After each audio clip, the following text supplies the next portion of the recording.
누가복음 12장 35절부터 40절까지 함께 읽습니다.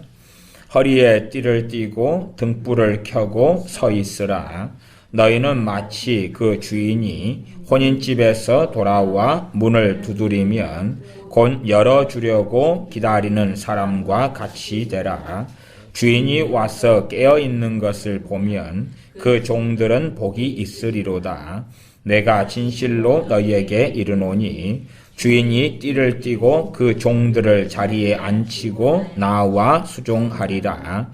주인이 혹 2경에나 혹 3경에 이르러서도 종들의 이같이 하는 것을 보면 그 종들은 복이 있으리로다. 너희도 아는 바니 집주인이 만일 도적이 어느 때에 이를 줄 알았더면 그 집을 뚫지 못하게 하였으리라. 이러므로 너희도 예비하고 있으라. 생각지 않은 때에 인자가 오리라 하시니라. 아멘. 신약 성경은 주님의 재림에 대하여서 반복적으로 말씀하시는 것이 뭐냐 하면 생각지 않은 때에 인자가 오리라 하는 말씀을 하고 있습니다.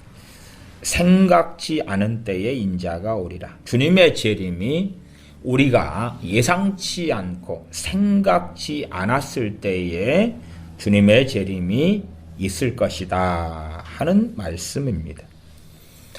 주님의 재림이 아무도 예견하지 않을 때, 아무도 생각하고 있지 않을 때라 그렇게 말해도 좋지 않을까 싶습니다. 물론 어떤 사람들은 주님의 재림을 기다리겠지만 그는 어떤 면에서 그러냐 그러면 주님의 다시 오심을 기다리지만 언제가 될지는 잘 모르겠다. 언제 될지 모르겠다. 불시에 언제, 불시에 오늘 밤이라도, 불시에 이번 달 말일이라도 주님께서 재림하시면 그러시면 우리를 불러가실 터인데 과연 주님께서 언제 오실런지 그 날과 그 시를 알지 못하게 하셨다. 심지어는 전능하신 하나님께서는 천사들도 아들도 모르고 아버지만 아시도록 주님의 재림에 대하여 그 권한을 아버지께서 가지고 계시다는 말씀입니다. 주님의 재림이 최후의 지상의 재림이고 계시록 19장에 있는 주님의 재림이라면 요한계시록에 나와 있는 말씀들에 따라서 7인, 7나팔, 7재앙 등의 순서를 따라서 아마겟돈 전쟁으로 인하여 또한 그때해로 인하여 주님께서 재림하시는 것은 당연하다. 그렇기 때문에 그 날과 그 시를 모른다. 그럴 수가 없다는 이야기입니다. 알 수밖에 없지요. 과연 그러면 누가복음 12장에 나와 있는 12장 40절에 이러므로 너희도 예비하고 있으라. 생각지 않은 때에 인자가 오리라 하는 주님의 재림은 다르다 그 말이에요.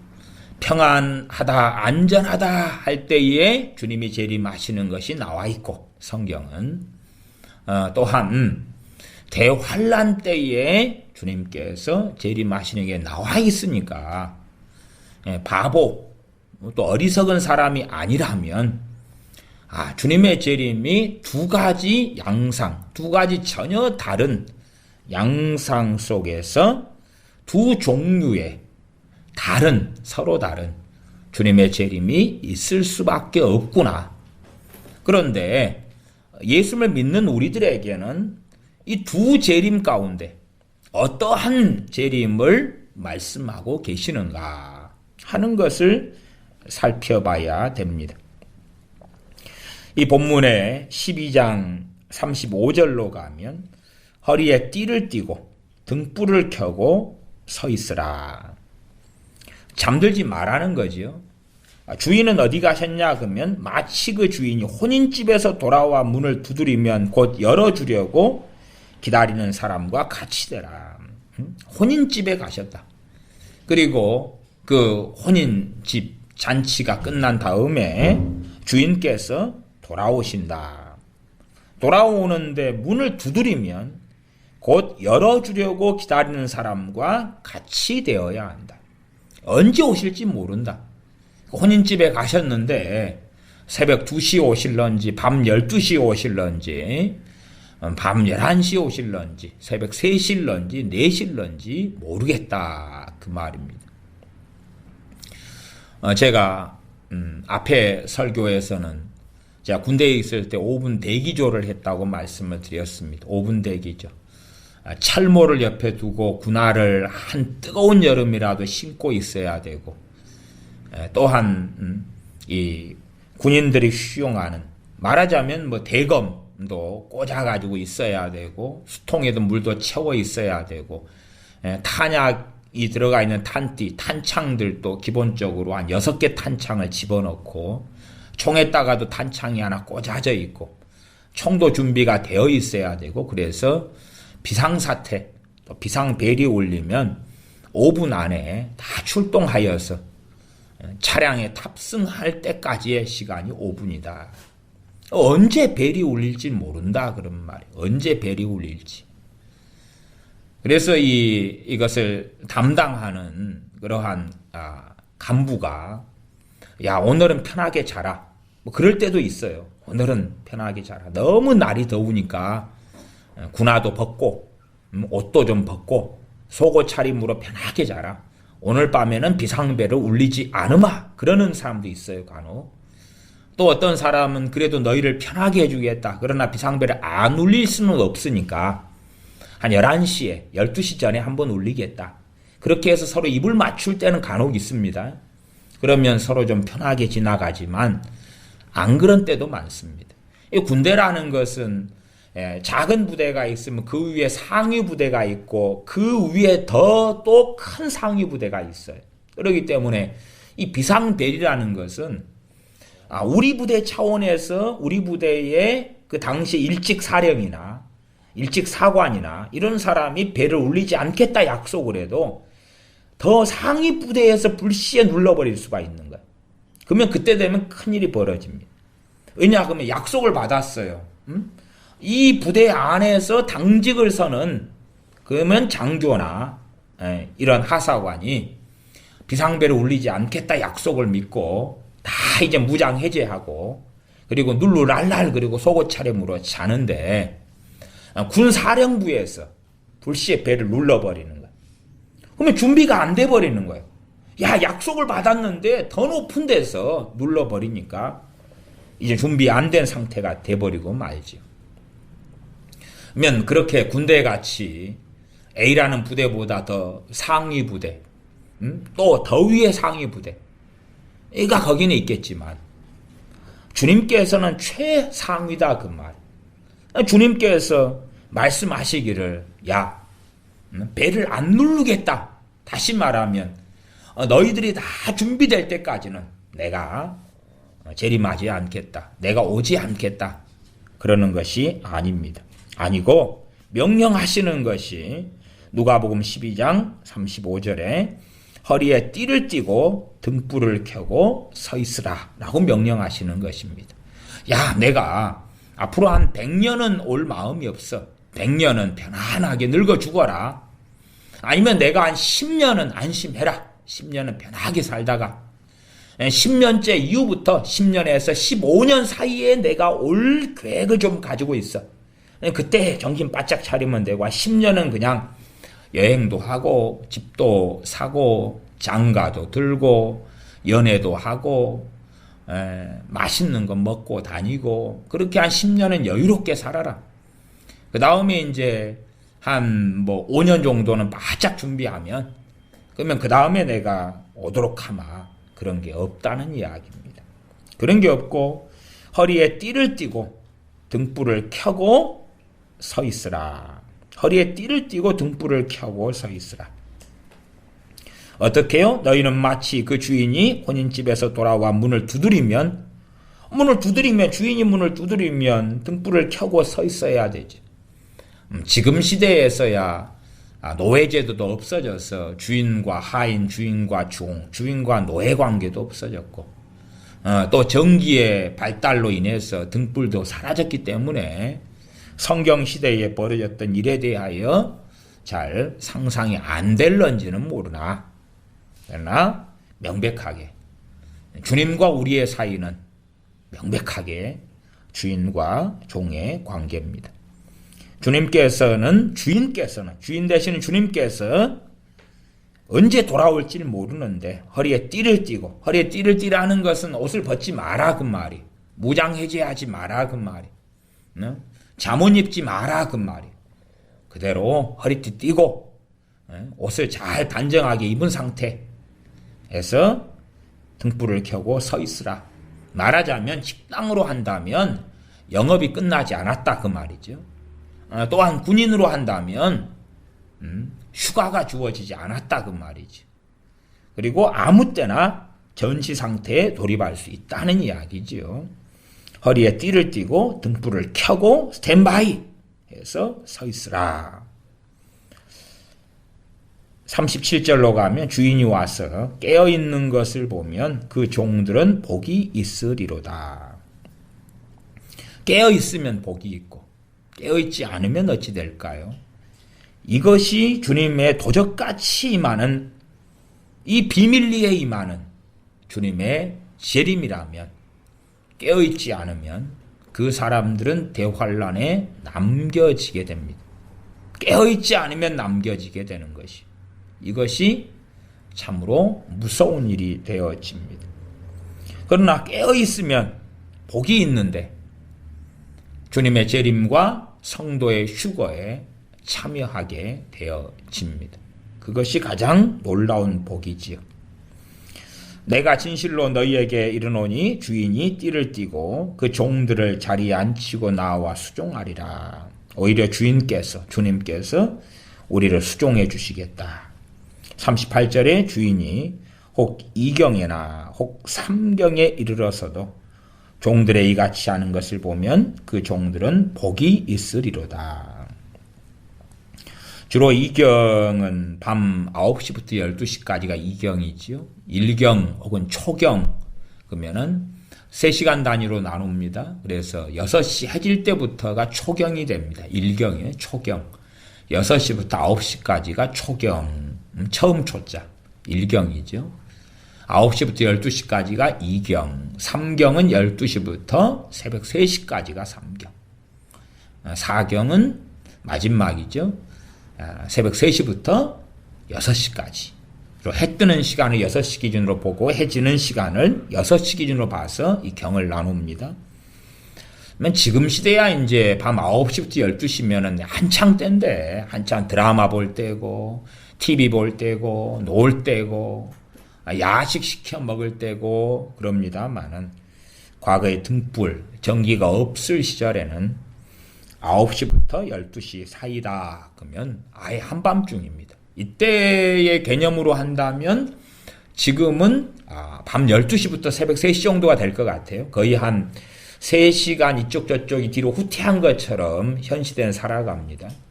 그래서 일찍 해질 때는 빨리 해질 때 무렵 정도는 얼른 밥을 먹어야 되죠. 캄캄해지니까. 잘못하면은 숟가락이 코로 들어가는지 입으로 들어가는지 모를 수가 있습니다. 설거지도 컴컴해서 안 되죠. 그러니까 그 전에 다 끝내야 되니까 해질녘 되면 제거 바쁘게 됩니다. 밥도 얼른 먹어야 되고요. 그래서 이 이경같이 밤 9시부터 12시다. 그러면 지금의 개념하고는 다르게 굉장히 늦은 시간이고, 혹여 시골에 가시는 분들은 시골도 좀 깊은 시골에 들어가시면요, 가로등이 없습니다. 가로등도 불이 꺼져 버립니다. 그래서 깊은 시골에 가시면은 아예 밤 되면은 별은 총총한데 마을 자체가 완전히 불이 꺼져 버리는 데가 있어요.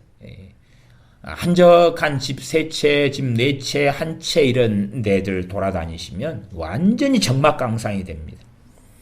그런 것처럼 그럴 때라면 참으로 깨어있고 예비하기 어려운데 주인 되시는 주님께서 그때 오실 수 있다 그 말이에요. 올해 평안할 때니까 잠들고 있죠. 대환란 때 같으면은 이경이든 삼경이든 정신을 차려야 돼. 이리 도망가고 저리 도망가고. 뭐 대접이 부어지고 나팔이 부어지고 인이 떼어지고 인봉된 게 떼어졌는데 재앙들이 나타나는데 언제들 편하겠냐 그 말이에요. 그렇기 때문에 이 종들에게 요구하시는 것은 이 평안의 시기 때 요구하시는 거예요. 평안한 시기니까 종들이 허리띠를 풀고 야 주인 안 오셨어도 내일 날 밝은 밤에 오시지 않을까, 주무시고 오시지 않을까, 저 혼인집에 가셨는데 그러기 때문에 야 평안히 자자. 아니면 너가 재고 짬밥이 안 되니까, 너가 재고 쫄병이니까 너가 잘 감시를 해. 그래야 주인이 오면 미리미리 신호를 줘. 뭐 우리가 일어날 테니까. 그럴 수도 있을 거예요. 자, 군대에 있을 때도 두 명이 보초를 서면 한 명은 고참이고 한 명은 쫄병입니다. 그렇기 때문에 고참은 디비져 잡니다. 자, 그 쫄병만 이제 보초를 서는 거예요. 그래가지고 누가 높은 간부가 오면 쫄병이 얼른 깨우는 거예요. 얼른 저기 옵니다. 얼른 일어나십시오. 그래도 군대에 있을 때는 다 어려운 줄 아니까 서로 민폐를 안 끼치려고 계급이 높은 간부들도 순찰을 밤에 돌거든요. 밤이나 새벽에 순찰을 돌 때에 좀 빨리빨리 알아채라 이런 입장에서 후레쉬를 켜고 다닙니다. 후레쉬를 저 멀리 산길을 이제 올라와요. 후레쉬가 저 불빛이 비쳐요. 시간을 이렇게 보면 야 근무 교대 시간이 아니구나. 근데 후레쉬 켜고 누가 오면 저 사람 간부가 오는구나 알 수가 있죠. 그런데 문제가 되는 것은 그 쫄병도 잠들면 그때가 문제가 되는 거예요. 두 놈이 다 자면 걸리는 거죠. 또 이제 그런 것보다 더 철두철미하다 그러면은 후레쉬를 안 켜고 옵니다. 안 켜고 살금살금 조용히 와요. 그러면 야간에 이제 적군을 식별하는 이런 법이 있어요. 이 등고선을 따라서 이렇게 본다든지 뭐 이런 식으로 몇 가지 식별법을 통해서 사람이 저기서 지금 움직이고 있다, 움직이지 않고 있다. 말하자면 적군이나 간첩이 후레쉬 켜고 다닐 리가 없잖아요. 그러니까 그것을 판별을 해야 되거든요. 야간 시력이 좋든 안 좋든 간에 어떤 방법들을 좀 배우고 익숙해져 가지고 야 지금 뭔가 사람이 접근하고 있어. 그리고 단단히 확인하고 알아야 됩니다. 그 다음에 이제 그 사람이 적인지 아군인지 손들어 움직이지 마. 그리고 암구호를 댄 다음에 암구호가 정확하면 이제 아군이고 우리 편이고 암호를 대지 못하면 까먹었더라도 전방 같은 경우는 사격입니다. 바로 쏴버립니다. 물론 요즘 시대에 와서 이제 뭐 국방백서에도 북한군을 적으로 규정하지 않으니까 지금은 손들어 움직이면 쏜다 그 말을 안 할 것 같아요. 손들어 움직이면 가위바위보 그럴 것 같아. 움직이면 쏜다 그러면 안 되죠. 적이 없는데 적이 없으니까 총알도 없을 거예요. 필요 없는 거예요. GOP도 철수시키고 그 다음에 인계철선 같은 거 다 거두고 지뢰도 다 파고 거두고 포병도 뒤로 다 물러서기로 했다 그러잖아요. 포병이고 전차부대고 다 물러서고 북한은 안 물러섭니다. 많은 어쨌든 대한민국은 다 물러서고 철수해주고 군대들 다 총 내려놓고 평일날도 이제 외출 외박하고 니나노 하고 돌아다니는 것이고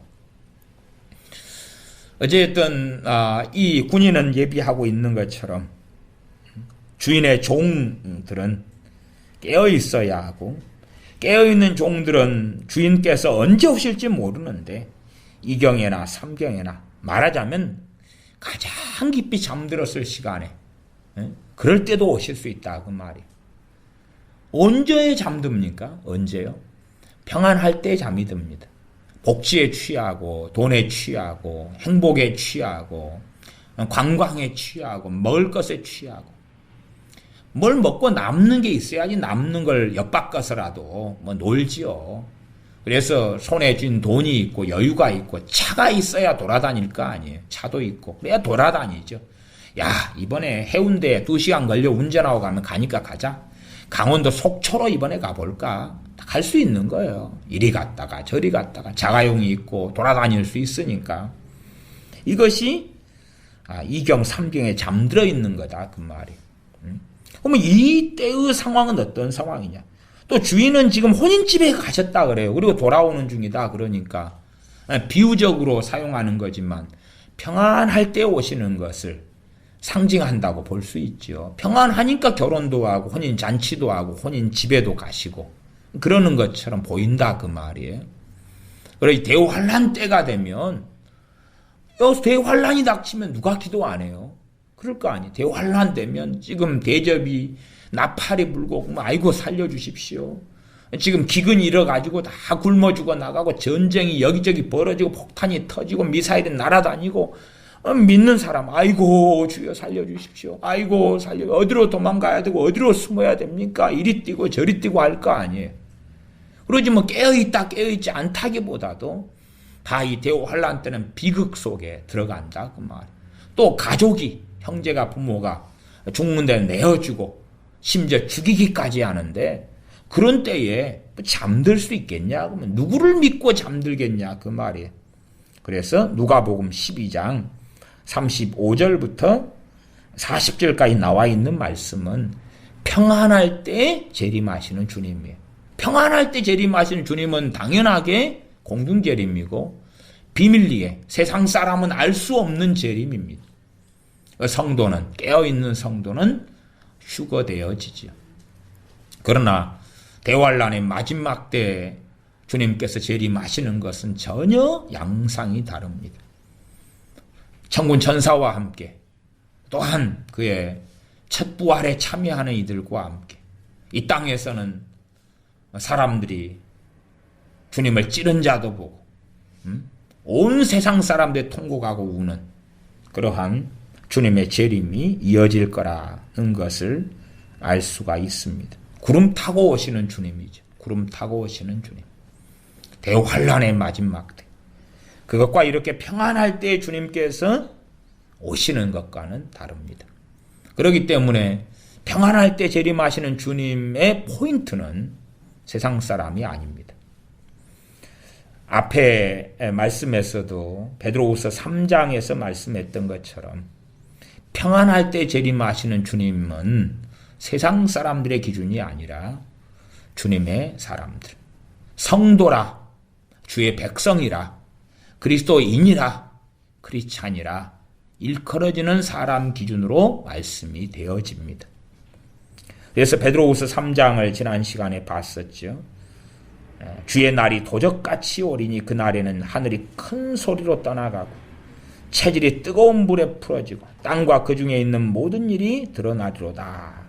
그러시면서 너희 그리스도인들 예수를 믿는 사람들에 대하여서 말씀하는 것을 길게 오전에 살펴보았습니다. 좀 더 가서 이 누가복음 12장 35절부터 40절까지 보았고 다음 41절부터도 이어집니다.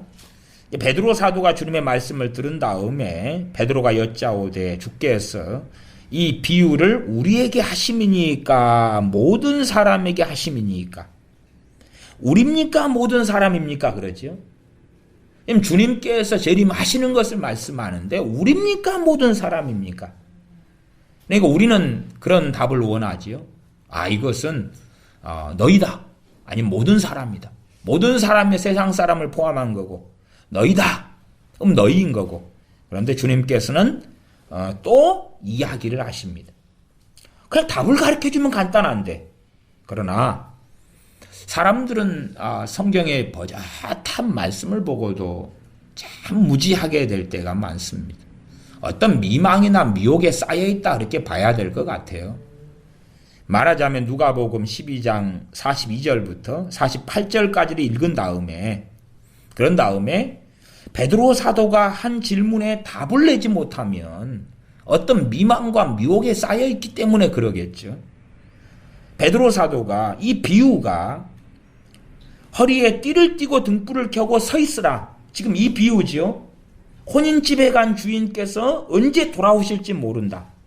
돌아오실 때 깨어 있어야 한다. 지금 이 비유를 우리한테 한 겁니까? 우리는 누구죠? 주님의 제자들이고 크리스찬의 대표입니다. 우리한테 한 이야기입니까? 아니 모든 사람입니까? 그럴 때 주님께서 또 다른 이야기를 해주십니다. 또 다른 이야기.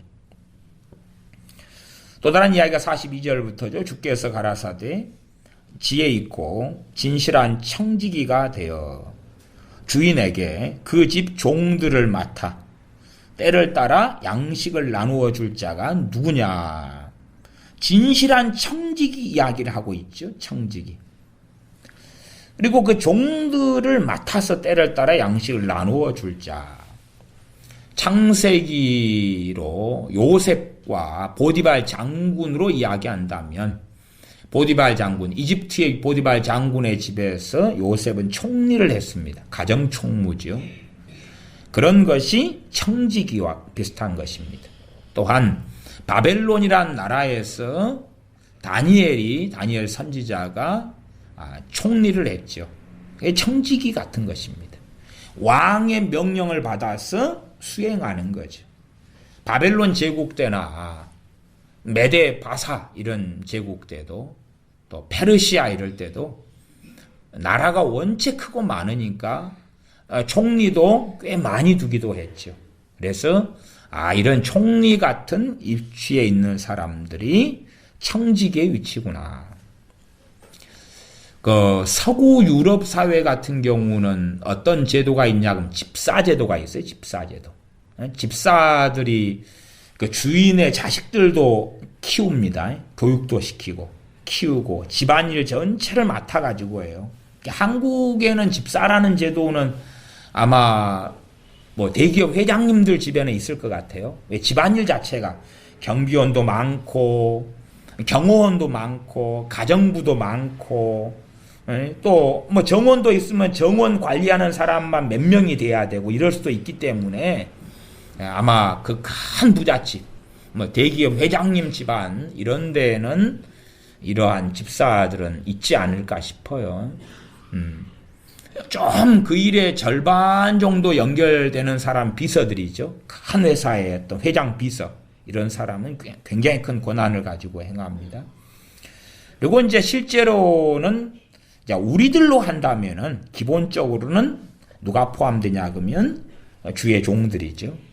그래서 앞에 있는 허리에 띠를 띠고 등불을 켜고 서 있으라 이것은 대상이 모든 그리스도인이고 모든 그리스도인. 그러니 주님의 제자들도 포함이 되죠. 그 다음에 42절부터 48절에는 중심 대상이 주의 종들이에요. 그래서 베드로 사도 같은 사도들이고 선지자들이고 목회자들이고 선교사들이고 주의 종의 반열에 있는 사람들이. 뭐 한국 교회 같으면 어디까지 포함이 될런지 몰라도 리더십에 있는 사람은 다 포함되겠죠. 뭐 셀을 한다 그러면 셀 리더 포함될 거. 구역이면 구역장이 포함이 되고 당연히 목사는 포함되죠. 목사든 담임 목사든 부목사든. 그리고 이제 교회 안에 상당한 리더십의 자리에 있는 사람이 장로님들 같은 사람들, 당회원이나 이런 사람들까지는 포함이 상당히 되겠죠. 예, 리더십에 있는 자리, 지도자의 자리에 있는 자리.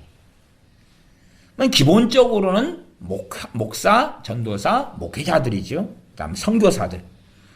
선교사들도 타지에 나가서 복음을 전하면은 거기에 있는 사람들의 목자가 되어서 양을 치는 거지요. 그래서 한편으로는 베드로 사도가 한 질문에 답을 주님께서 해주시면서도 또한 더 깊은 이야기로 주님께서 나아가고 있는 것을 발견하게 됩니다. 그래서 42절에 보면 지혜 있고 진실한 청지기가 되어 주인에게 그 집 종들을 맡아 때를 따라 양식을 나누어 줄 자가 누구냐. 때를 따라 양식을 나누어 주어야 한다. 때를 따라 양식을 나누어 주어야 한다. A라는 종이 아프면 병들어 아프면 양식이 좀 달라지겠죠. 소위 죽먹여야 될 거 아니에요. 그치요? 또 A라는 종이 뭐 결혼해가지고 아이를 키운다. 갓난아이다. 뭐 그러면 또 뭔가를 주는 게 다르겠죠. 그 와이프가 미역국 먹어야 될 수도 있는 거고. 청지기는 이걸 다 관리 감독해서 해줘야 되죠. 너희는 이제 신혼부부니까 뭐가 필요하고 애를 인자 낳았고 임신 중이니까 뭐가 더 필요하고. 이런 것처럼 제가 비유로 하는 것입니다. 그런 것처럼 때를 따라 나누어진 양식이 뭐죠? 하나님의 말씀입니다. 하나님의 말씀. 어떨 때는 위로의 말씀, 어떨 때는 책망의 말씀, 어떨 때는 징계의 말씀, 어떨 때는 격려의 말씀, 어떨 때는 심판의 말씀. 말씀에 있는 다양한 말씀이 때를 따라서 나누어지는 양식이 돼야 돼요. 양식이 당연히 영혼의 양식이니까 하나님의 말씀이죠. 사람이 떡으로만 살 것이 아니요, 하나님의 입에서 나오는 모든 말씀으로 살 것이니라. 하나님의 말씀이 우리의 양식이고, 여기에서 주님께서 하시는 말씀 양식은 먹을 것을 이야기하는 게 아닙니다. 초대교회 사도행전의 예루살렘 교회가 마가 다락방에 있었던 그 교회가 점점 커져가면서 구제, 양식을 실제로 먹는 양식을 나누어주는 구제에 있어서 헬라파 과부와 또한 유대인의 과부에 대하여 불공정한 일들이 벌어졌다. 그때에 7명의 집사님을 뽑아서 구제를 맡겼다는 것을 우리가 성경을 통해서 봅니다. 그 양식은 아니다 그 말이에요. 그 양식에 대한 문제가 아니다. 그 양식의 문제를 넘어선 기본적으로 하나님의 말씀의 양식이 기본이다 그 말이죠. 기본. 물론 거기에 플러스 알파로 7 집사님이 수행한 구제가 포함될 여지는 있어요. 여지는. 그러나 가장 무엇보다 본질적인 것은 이 하나님의 말씀을 나누어주는 양식이다 그 말이에요. 때를 따라 양식을 나누어 줄 자가 누구냐? 43절. 주인이 이를 때에, 주인이 이르는 게 뭡니까? 재림이죠. 항상 성경에 염두에 둬야 되는 것. 주인이 이를 때에, 또 37절에 주인이 와서 그러면은 재림이다 그 말이. 재림. 보통 사람들은 어떻게 자꾸 생각하냐면, 우리의 생각이 세속적인 관점으로 빠져 있으면 주인이 이를 때 그러면은 내가 죽어서, 내가 늙어 죽어서, 내가 병들어 죽어서 천국 가가지고 이딴 식의 생각을 자꾸 하는 거예요. 말씀은 그렇지가 않다 그 말. 주인이 이를 때에 그렇게 나오지 너희가 늙어 죽어서 그렇게 안 나와요. 너희가 늙어 죽어서, 내가 늙어 죽어서, 내가 살 만큼 살다 죽어서, 내가 80에 90에 죽어서, 그것은 우리가 상당히 하나님 말씀 중심이 아니라 세속화되었다는 증거기도 합니다. 주인이 이를 때에, 그래서 하나님의 말씀을 보고 읽는 사람들은 내가 살아있을 때에, 내가 늙어 죽기 전에 주님께서 언제나 오실 수 있다, 또한 오실 것이다는 믿음 속에 살았습니다. 내가 살아있을 동안에 주님께서 오실 것이다. 그러니 내가 늙어 죽기를 기다려서 주님을 배웁는 게 아니다. 주님 이름 때문에 순교당하고 죽는다면 몰라도, 그렇지 않는다면 내가 살아있을 때 주님께서 오실 것이다. 그 믿음으로 초대교회 때부터 살아왔습니다. 그러나 지금 시대의 교회란 내가 늙어 죽은 다음에 천국 가서 주님 만나야지, 그런 마음으로 안일하게 살아갑니다. 다른 말로 하면 대다수가 잠들었다, 그렇게 말할 수밖에 없죠. 주인이 이를 때에 43절, 그 종에 이렇게 하는 것을 보면 그 종이 복이 있으리로다. 복이 있을 것이다. 내가 참으로 너희에게 이르노니 주인이 그 모든 소유를 저에게 맡기리라. 첫째 부활에 참여하는 이 사람들이 천년 왕국 때에 다스리고 통치하는 자들 가운데 들어간다 하는 것은 성경을 통하여 살펴보는 바가 됩니다. 나중에 천년 왕국에 대해서도 몇 시간 말씀을, 본문을 찾아가면서 해야 될 겁니다만은, 그러나 기본적인 말씀, 주님의 재림, 2번의 재림, 도적같이 마시는 주님에 대한 것이 사실은 너무나 부족하기 때문에 천년 왕국같이 좀 더 어려운 부분에는 제가 아직은 접근하지 않고 있습니다. 천년 왕국에 대한 말씀이 구약 성경에는 상당히 많이 있습니다. 구약 성경의 주님은 초림하시는 주님, 재림하시는 주님의 말씀이 섞여 있습니다. 섞여 있고 재림하신 주님의 말씀과 같이 나온 말씀들이 천년왕국입니다. 천년왕국은 반드시 있어야 되는 당위성이 있습니다. 당위성. 그러나 정말 기본 위에 쌓아가야 됩니다. 기본 위에. 성경을, 특별히 신약 성경을 보시면서 주님께서 다시 오신다, 주님께서 주인이 이를 때에, 이런 43절을 보실 때에 주님이 이렇게 오시는 것이 과연 비밀리에 하시는, 세상 사람들은 알 수 없는, 깨어있는 사람만 알게 되는 주님의 재림인가? 그래서 그걸 공중재림이라 이렇게 말씀하는 겁니다. 주님께서 공중에 오실 때에, 구름 타고 오시는 게 아니라 공중에 오실 때에 깨어있는 주님의 성도들은 들림받고 휴거되는 것. 그래서 주님과 만나고 천국으로 돌아갑니다. 그리고 이 땅은 대환란이 일어나고 대환란의 끝에 주님께서 구름 타고 오십니다. 정확하게는 어떻게 구름 타고 오시는 것과 또한 계시록 19장에 주님께서 오시는 것이 연결될지까지는 복잡하고 어려운 이야기나, 대환란의 마지막에 주님께서 재림하시고 그리고 천년왕국으로 들어가는 것은 우리가 알 수가 있습니다. 주님께서 마지막 19장에 임하시는 것과 백보자 심판 때에 행하시는 것이 함께, 때로는 제가 볼 때는 섞여 있기도 합니다.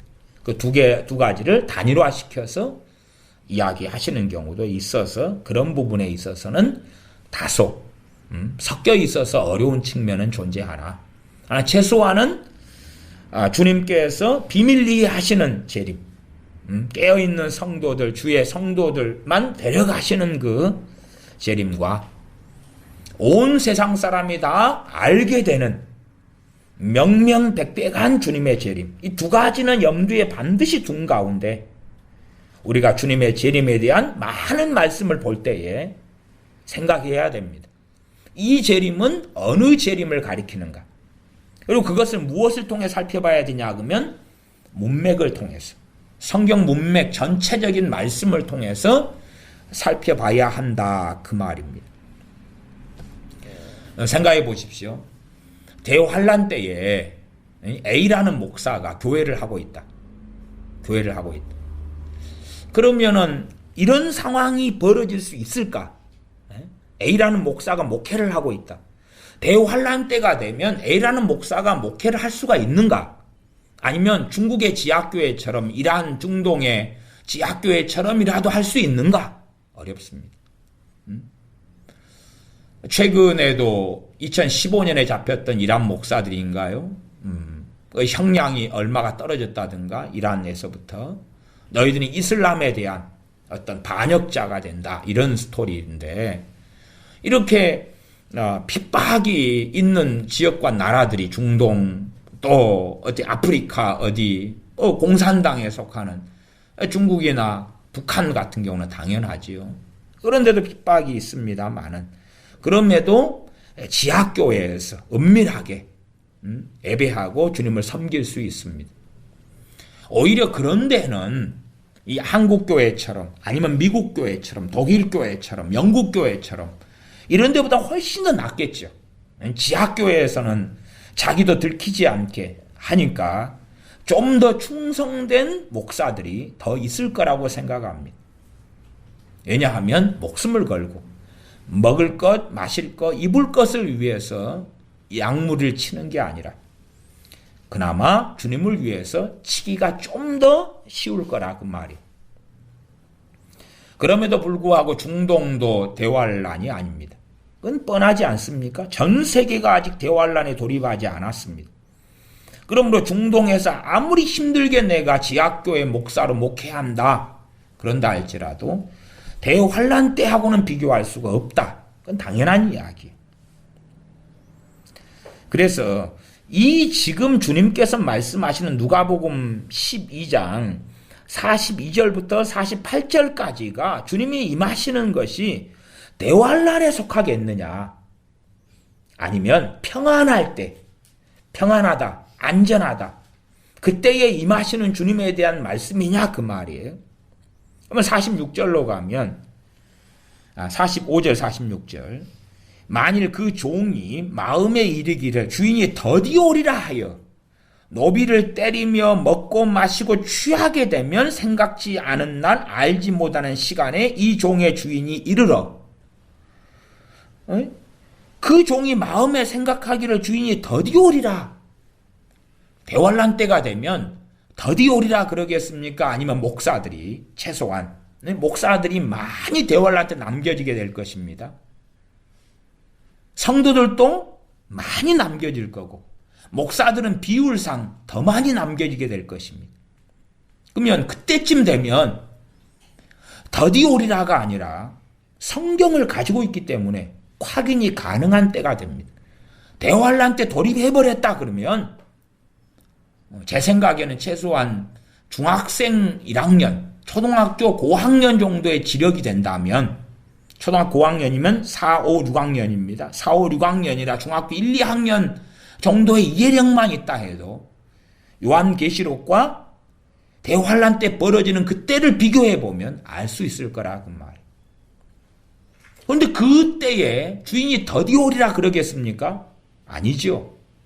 탄식하고 절망하고 울고 통곡하는 시대가 됩니다.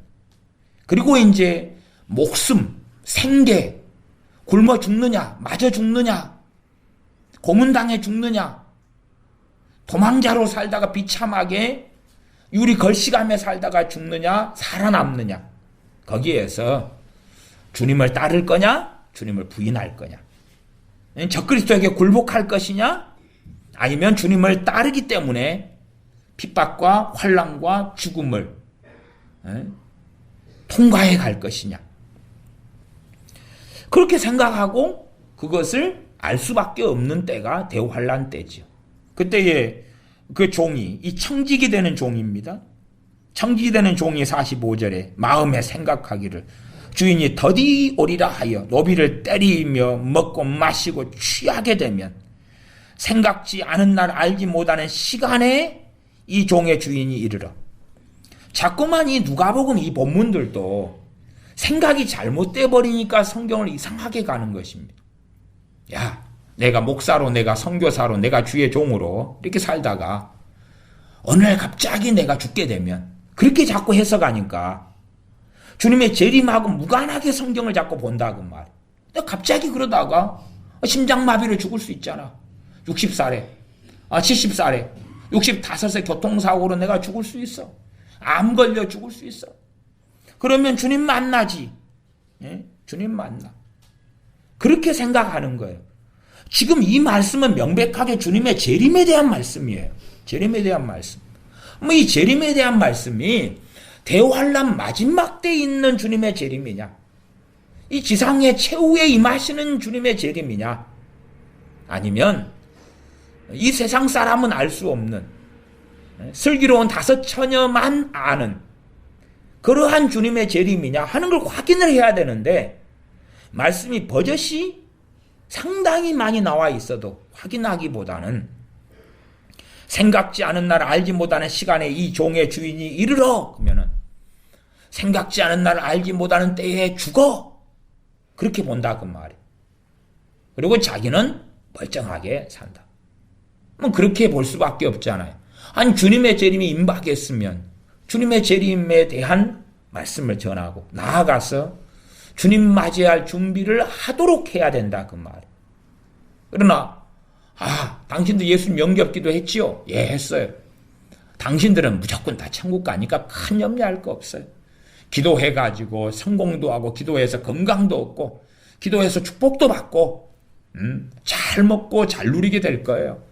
대부흥을 주셔가지고 그래서 그냥 쉽게 변화되고 기도만 해도 하늘에 금덩어리가 떨어지고 가족 형제 친척이 다 구원받고 재미나고 하나님께 엄청 크게 쓰임받고 비행기 타고 날아다니면서 여기저기 복음을 전하고 당신이 그냥 기도만 좀 해줘도 병이 치유되고 죽은 자가 벌떡벌떡 살아나고 그 멋진 세상이 곧 올 거예요. 그러니 조금만 기다려 봅시다. 그러면 정말로 놀라운 대복이 일어나서 뭐 그냥 상상할 수 없이 재밌을 거예요. 그리고 어마어마한 부의 대이동이 올 거예요. 돈이 어마어마하게 들어오고 빌딩은 다 몇 개씩 장만하게 되고 조금만 당신들이 좀 순종하는 신용마에도 하나님은 그냥 엄청나게 갚아주실 거예요.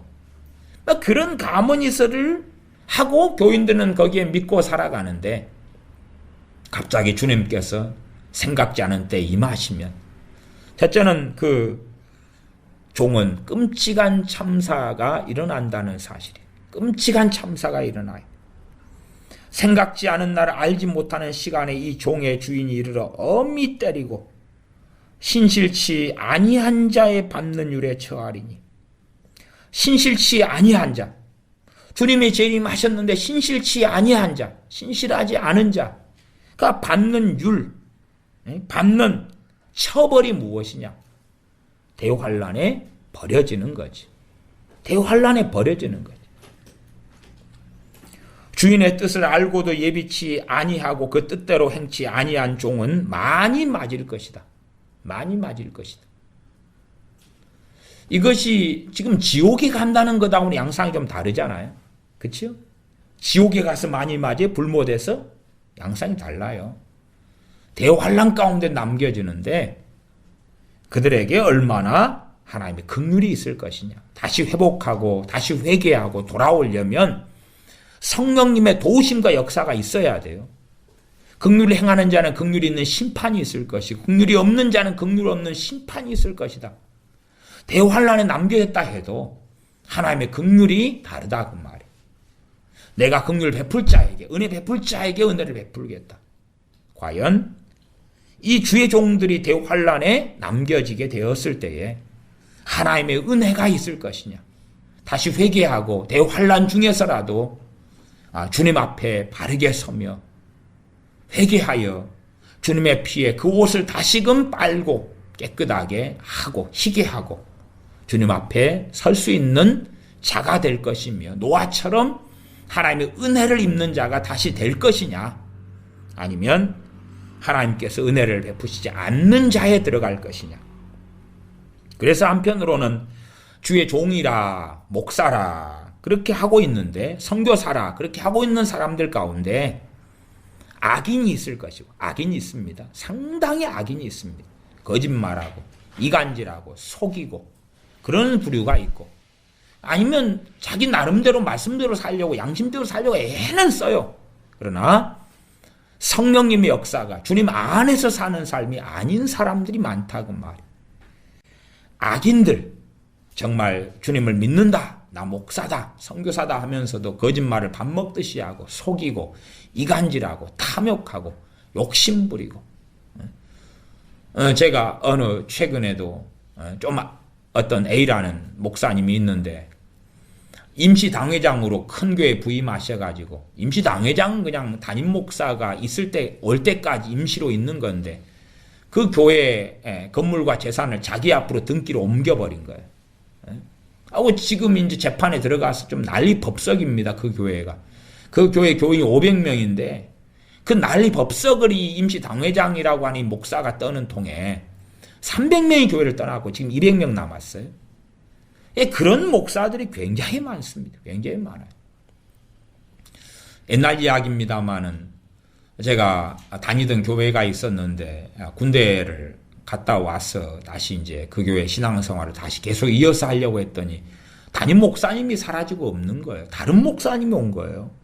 그래서 왜 멀쩡히 목회 잘하던 목사님이 어디 가셨냐고 그랬더니 교회 건물과 땅을 자기 앞으로 등기를 다 해버려가지고 그게 문제가 돼가지고 쫓겨났다는 거예요. 그런 일들은 상당히 많이 있어요. 뭐 그런 똑같은 사건이든 아니든 간에 이 별일이 다 있어요. 48절에 가면 알지 못하고 맞을 일을 행한 종은 적게 맞으리라. 적게 맞고 물은 많이 받은 자에게는 많이 찾고 많이 맡은 자에게는 많이 달라 할 것이니라. 주인의 뜻을 알고도 예비치 아니하면 많이 맞는다고. 그게 47절이죠. 48절은 알지 못하고 맞을 일을 행한 종은 적게 맞는다는 거죠. 알지 못하고 맞을 일에 행한 종은 적게 맞는다. 그것도 문제죠. 청지기가 되고 종이 돼가지고 알지 못한다는 것도 문제예요. 그러나 알고도 이제 그 짓을 하면 정말로 양심이 없고 양심이 화인 맞은 거죠. 그러면 그때에 이 평안할 때 임하시는 주님은 그때의 사람들은 지옥으로 바로 들어가는 게 아니라 대환란에 남겨져서 그 비극 속에서 살아가면서 그들은 배교자의 자리에 주님을 믿는데 주님은 그들의 믿음을 인정하지 않는 믿는 한 5,000여인데 열어주소서 할 때에 나는 너희를 알지 못한다. 그 판결을 받게 된다. 그 말이. 그럼에도 그 판결을 받게 되는 사람들이라 할지라도 대환란 남겨졌을 때에 입장은 다 달라요. 당연히 많이 악한 사람은 많이 맞을 것이고 많이 맞는다는 건 징계가 아주 심하고 하나님의 은혜도 성령의 역사하심도 거의 기대할 수 없는 그 사람들이 되고 만다 하는 것은 우리가 생각할 수 있습니다. 고린도전서 6장으로 가겠습니다. 고린도전서 6장 10절입니다. 고린도전서 6장 9절 10절 9절 10절 제가 읽어보겠습니다. 9절 10절 불의한 자가 하나님의 나라를 유업으로 받지 못할 줄을 알지 못하느냐. 불의한 자가 하나님의 나라를 유업으로 받지 못한다. 주님께서 공중재림하실 때에 나 예수님 믿는 사람입니다. 나 예수님 기다리는 사람이에요. 나 그리스도인입니다. 나 세례받았고 예수님 영접했어요. 그러나 불의한 자로 살아간다면 그 사람은 하나님의 나라를 그때 유업으로 받지 못하게 될 것입니다. 천국에 들어가지 못하게 될 것입니다. 주님께서 비밀리에 깨어있는 슬기로운 5,000여만 알 수 있을 때에 그들은 휴거되니 알지요. 그들만 아는 그 주님의 재림에 그리고 그들은 다시 천국으로 돌아갑니다. 그때 하나님의 나라를 유업으로 그들은 받죠. 그들은 첫째 부활에 참여하고 천국에 들어갑니다. 그때에 불의한 자라면 나 그리스도인입니다. 그러나 불의한 자로 살아간다면 천국을 유업으로 그때 받지 못하고 버림받을 수밖에 없습니다. 미혹을 받지 말라 고린도 교인들에게 사도 바울이 말씀하고 교회에게 사도 바울이 말씀합니다. 음란하는 자나 우상숭배하는 자나 간음하는 자나 탐색하는 자나 남색하는 자나 도적이나 탐남하는 자나 술 취하는 자나 후욕하는 자나 토색하는 자들은 하나님의 나라를 유업으로 받지 못하리라. 음란하는 자나 음란하는 삶을 살아요. 음란한 삶을 살아요. 그리고 주님 중심이 아니고 음란한 삶을 계속하여 살아가요. 그것을 회개하지 않아요. 돌아서지 않아요. 그럴 때에 주님께서 공중재림하실 때에 그들은 버려진다는 사실이죠. 우상숭배해요.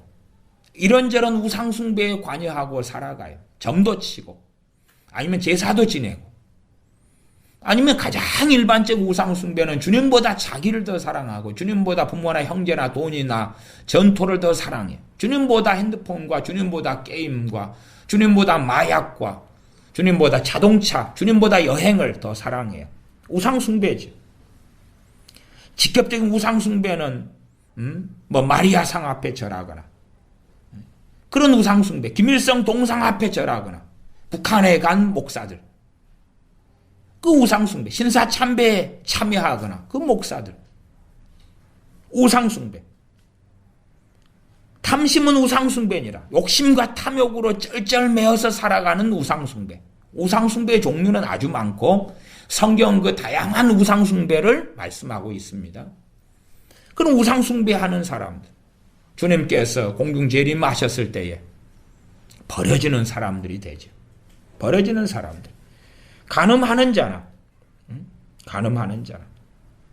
간음하는 삶을 살아가는데 정리하고 끊지 않아요. 주님의 피에 씻지 않아요. 그리고 당당한 거예요. 괜찮은 거예요. 괜찮아요. 아무렇지도 않아요.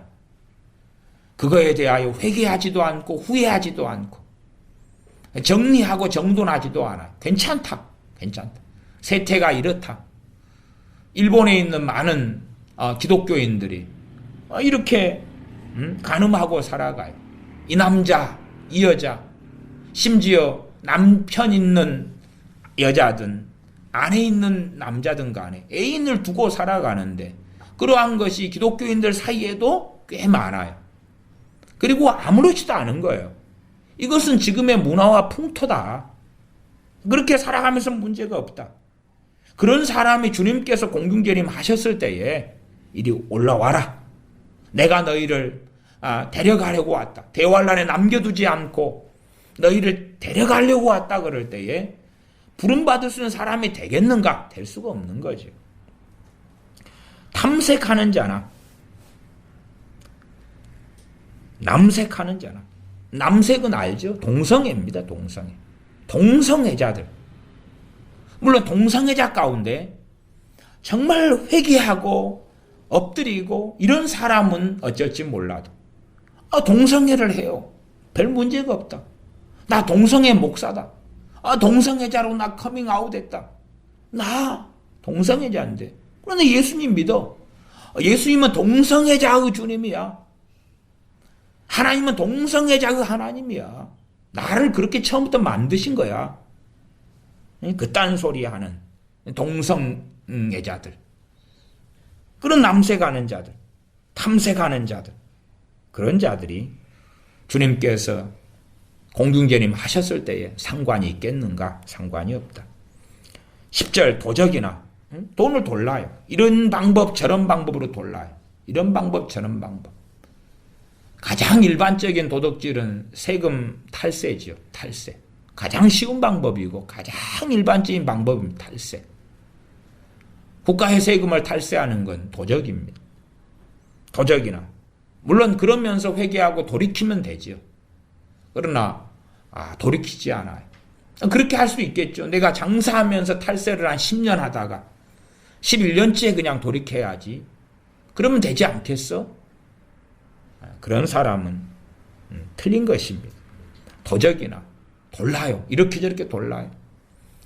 교회에서도 회계 보는 격리 보는 이런 자매들이 교회 돈을 이런저런 수단으로 꽤 도른다. 이런 이야기들 종종 듣잖아요. 목회자들도 마찬가지고. 참 그게 양심의 문제도 되지만 목회자들이 이 교회의 재정을 어떻게 할 것이냐. 개척교회 작은 교회야 재정과 목회자의 삶이 불과 분리의 관계에 있어서 그래서 오히려 이 생활비도 부족한 것이 많기 때문에 뭐라고 말할 수 없으나 재정이 좀 된다.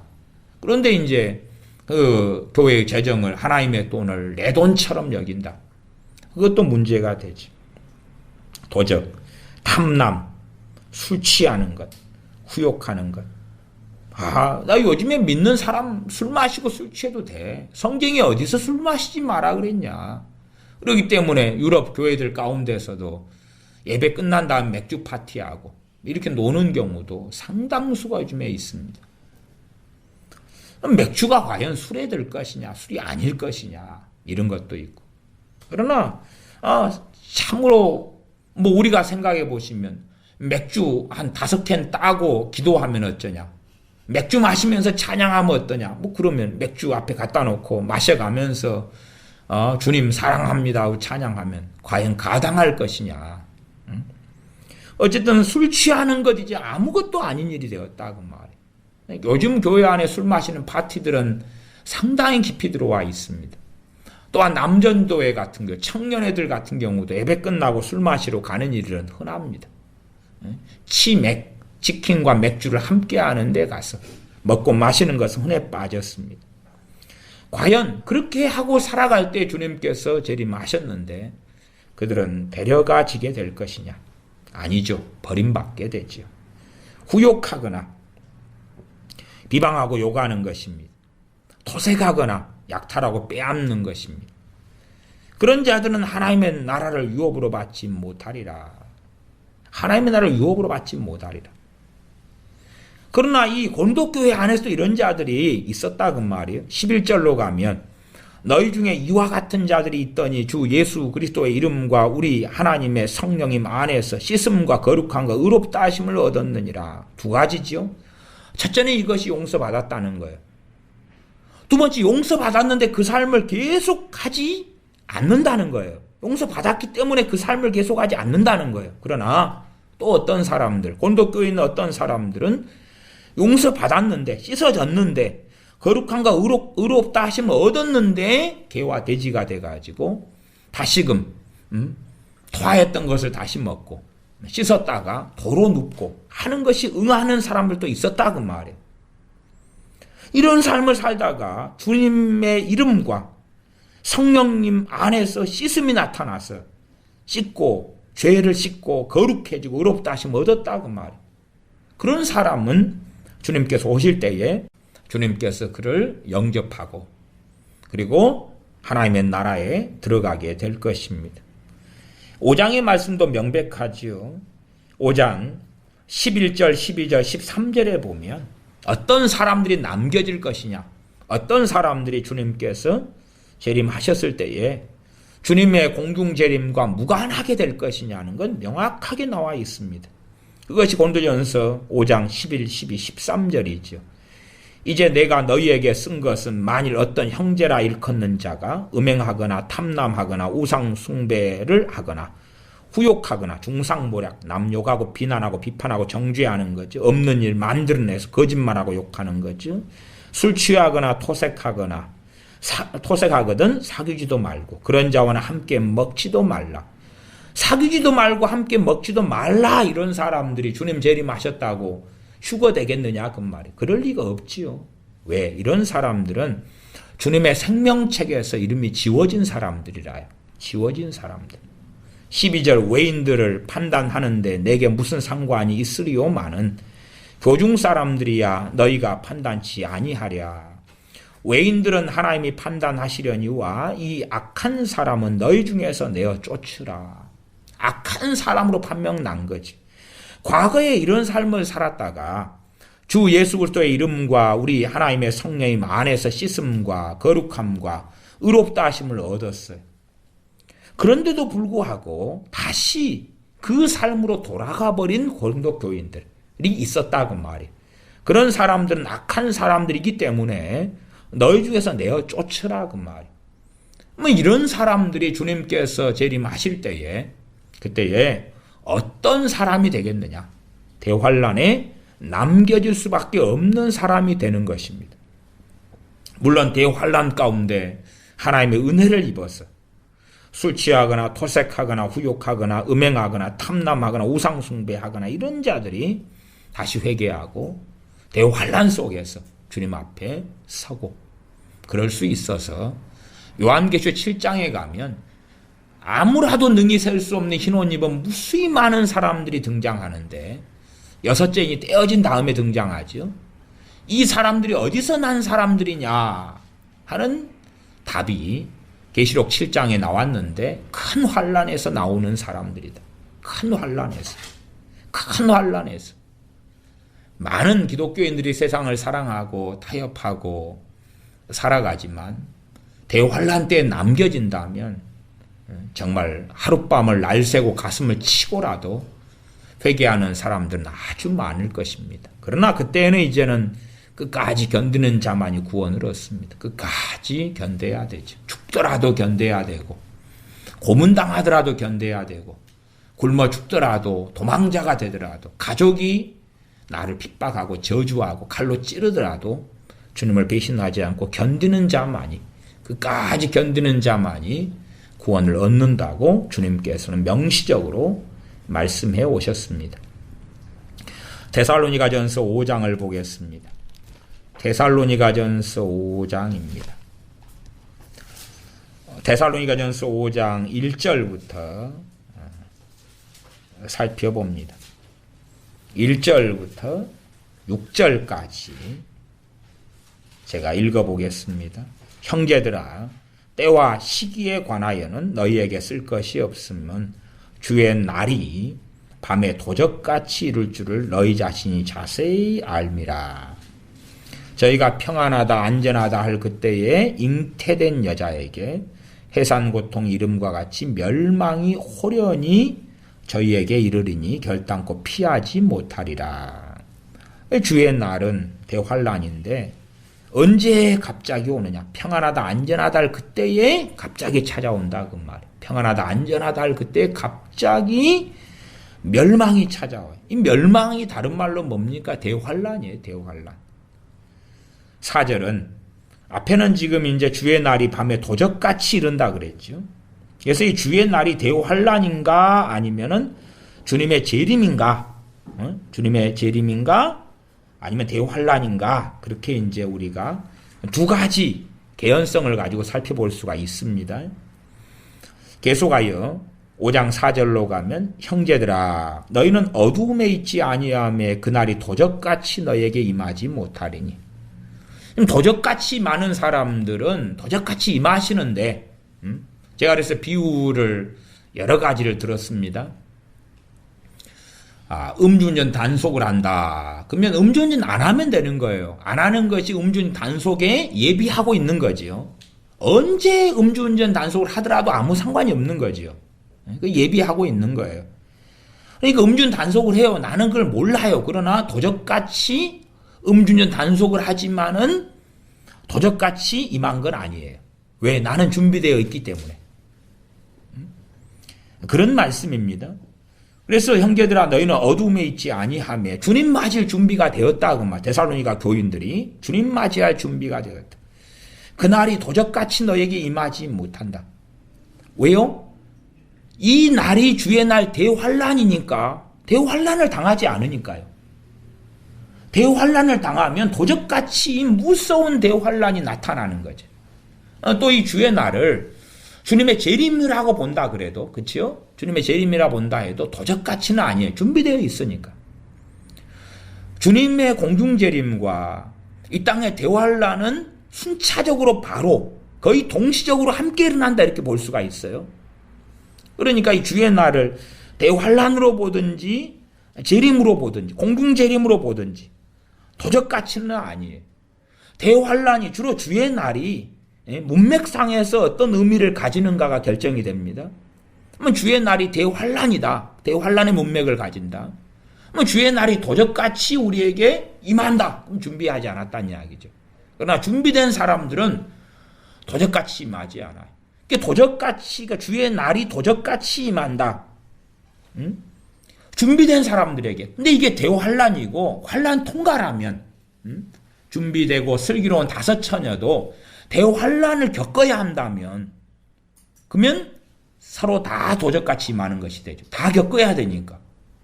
준비되어도 대환란에 들어가고, 준비 안 되어도 들어가면, 우리가 성령 충만해요. 어떤 사람은 성령 안 충만해요. 밥을 굶었어요. 성령 충만한 사람은 배가 안 고픈가요? 아니면 성령 충만해요. 인두로 지졌어요. 안 뜨거운가요? 아니에요. 뜨거워요.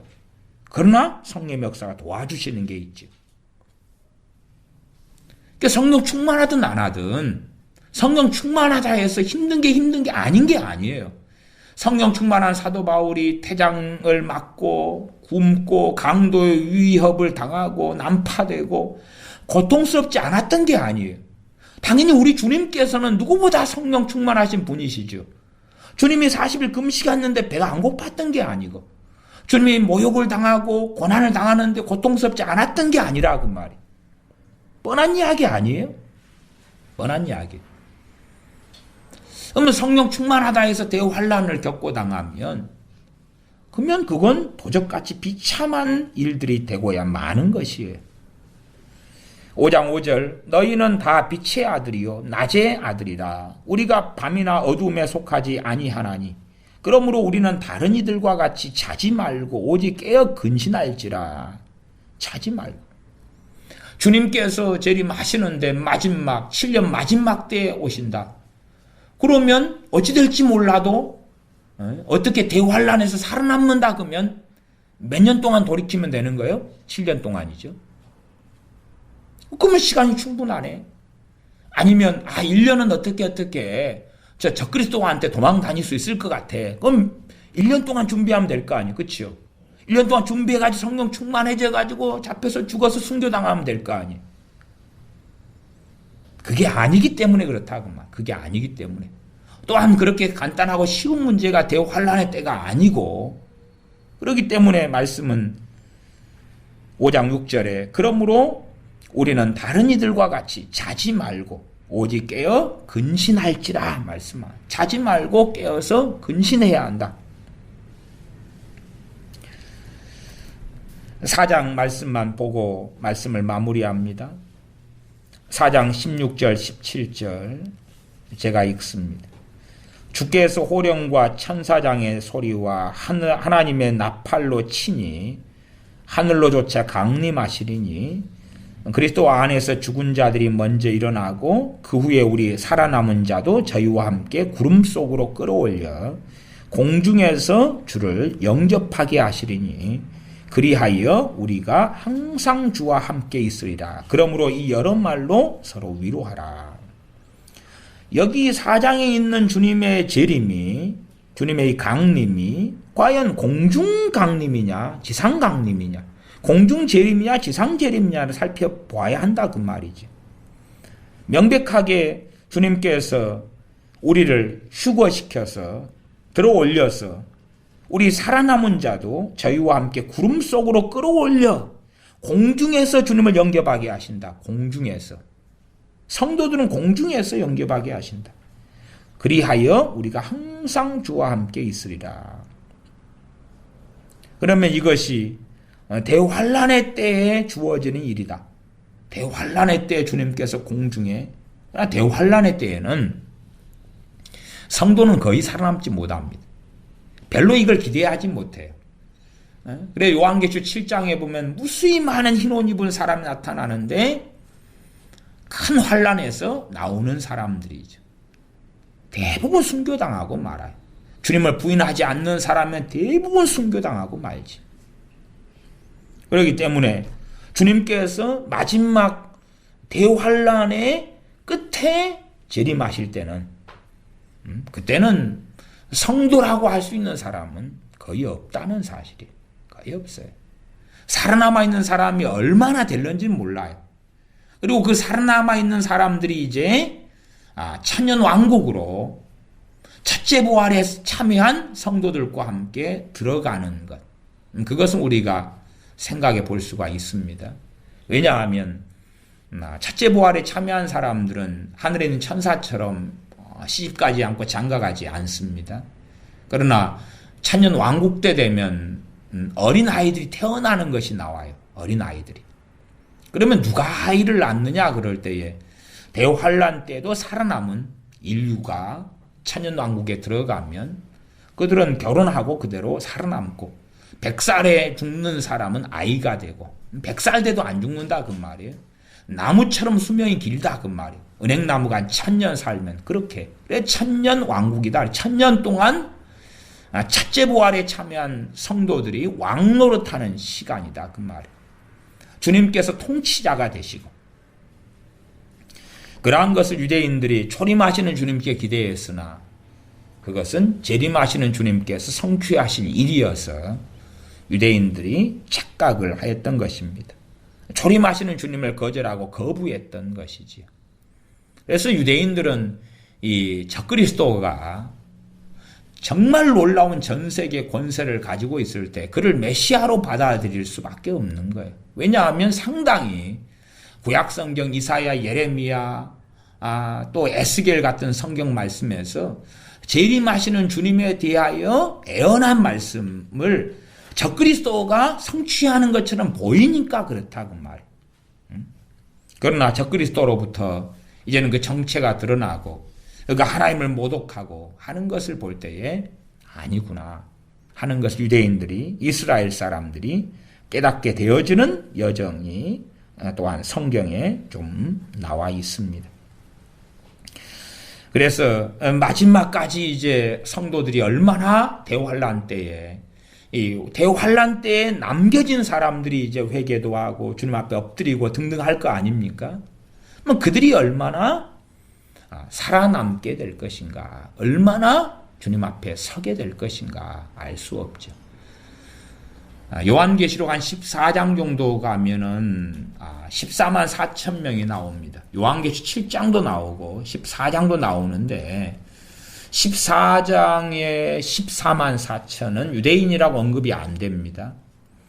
그리고 그 14만 4천 명은 천국에가 나타납니다. 천국에 등장합니다. 요한계시록 14장에 천국에서 천국에 있는 예루살렘의 감람산에 거기에 등장하고 보좌 앞에 14만 4천이 있고 새 노래를 부릅니다. 그런 말씀을 통해 보면 저 사람들이 누군가?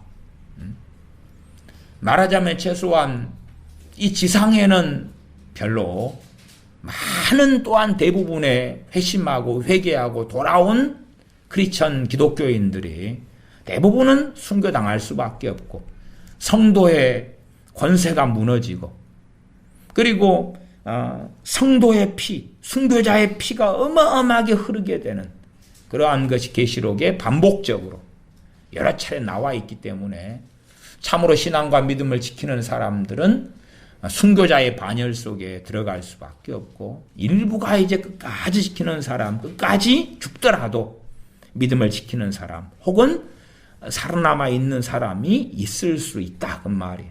그러나 그런 사람의 대상으로서 이 데살로니가 전서가 말씀하는 게 아니라 평안하고 안전하다 할 그때에 주의 날 이게 주님의 공중 재림이든 아니면 재림과 함께 이어져 가는 대환란이든 간에 그때에 있다 그 말이에요. 그때에 있다. 그렇기 때문에 표면상 명목상 기독교인들은 이 세상에는 아주 많게 될 것입니다. 아주 많아요. 표면상 명목상 기독교인 로마 카톨릭을 제외하고라도 정교회를 제외하고라도 7억에서 10억 명 되는 이 지구상의 명목상 어쨌든 기독교인이라 이렇게 말하는 사람들 그러한 사람들이 평안하다 안전하다 하고 살아가면서 내가 구원받으리라 주님께서 오시면 나를 기쁘게 주님께서 맞아주시리라 하고 기대하고 살아가고 하나님께서 내 평생에 큰 복과 큰 은혜를 주시리라 하고 살아가지만 그러나 주님께서 공중재림하시면 대다수는 유감스럽게 버려지고 말 것입니다. 그러므로 하나님의 말씀은 우리에게 근신하고 깨어있으라고 주님을 사랑하고 주님께 순종하고 주님께 충성하고 주님의 영광 하나님의 영광을 위해 살고 그 어느 때보다 성령님의 능력과 성령님의 충만을 받아서 성령님의 인도하심 따라서 주님께서 어린 양이 어디로 인도하든지 간에 따라가라고 우리에게 말씀하고 있는 것입니다. 기도하겠습니다. 아버지 하나님, 우리가 안일하게 살아오고 또한 살아왔습니다. 우리가 주님을 사랑하기보다는 주님의 재림을 고대하고 원하기보다는 이 한많은 세상 어떻게 살아갈까?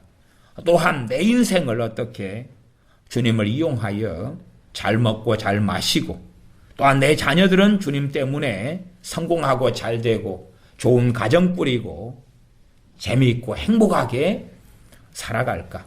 그러다가 자연적으로 나이 들어서 주님 앞에 죽어서 설까 하는 것들로서 주님의 재림, 주님의 다시 오심을 기다리고 사모하고 살기보다 그러한 인생의 평안한 늙음과 죽음을 사모하고 살아가는 어리석은 사람들로 우리가 살아왔습니다. 그러지 아니하고 주님의 오심을 예비하고 준비하여 성령 충만하여 주님과 동행하다가 주님께서 오셔서 주님께 속한 성도들을 부르실 때에 그 부르심에 들어가는 휴거되는 들림받는 공중에서 주님 구름 속으로 끌어올라가 주님을 배옵는 그 무리들 가운데 우리가 들도록 우리에게 성령 충만을 주시며 은혜를 베풀어 주시옵소서. 우리 주 예수님의 이름으로 기도하옵나이다. 아멘. 기도하겠습니다.